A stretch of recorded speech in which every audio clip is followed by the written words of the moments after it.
اللهم إنك عفو تحب العفو فاعف عنا. اللهم إنك عفو كريم حليم تحب العفو فاعف عنا. اللهم إنا نسألك الجنة. اللهم إنا نسألك الجنة وما قرب إليها من قول وعمل، ونعوذ بك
وجوامعه وأوله وآخره وظاهره وباطنه والدرجات العلى من الجنة.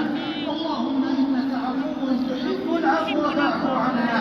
اللهم إنك عفو تحب العفو فاعف عنا. اللهم إنك عفو تحب العفو فاعف عنا. اللهم إنا نسألك إيمانا لا يرتد ونعيما لا ينفد وموافقة نبينا صلى الله عليه وسلم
وانصر المسلمين. اللهم احفظ هذه البلاد عزيزة منيعة بحفظ الإسلام.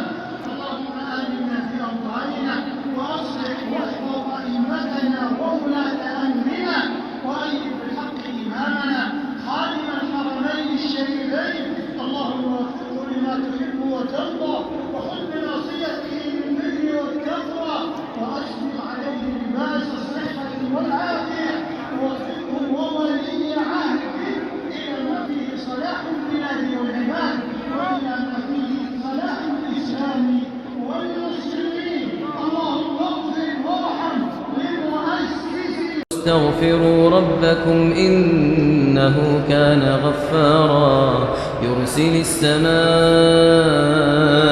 عليكم مدرارا ويمددكم بأموال وبنين ويجعل لكم جنات ويجعل لكم أنهارا ما لكم لا ترجون لله وقارا وقد خلقكم أطوارا ما لكم لا ترجون لله وقارا وقد خلقكم أطوارا ألم تروا كيف خلق الله 7 سماوات طباقا وجعل القمر فيهن نورا.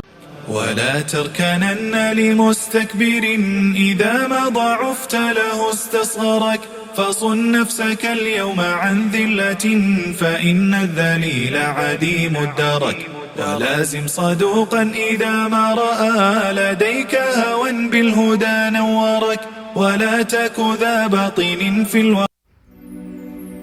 هزتني نسمات الليالي فتراءى ببالي طيف آلام مرير أبكتني صرخات الأيام وأنين تنامى حول قيد وأسير. هزتني نسمات الليالي فتراها ببالي طيف آلام مرير أبكتني صرخات الأيام وأنين تنامى حول قيد وأسير. تكويني شهقات الثكالى طعنات توالي. الأخلاق رزق يا أخي. يقول النبي صلى الله عليه وسلم إن الله قسم بينكم أخلاقكم كما قسم بينكم أرزاقكم، وإن الله يعطي الدنيا من يحب ومن لا يحب، ولا يعطي الإيمان إلا من أحب. فإن كنت من المؤمنين فاحمد الله حمدا كثيرا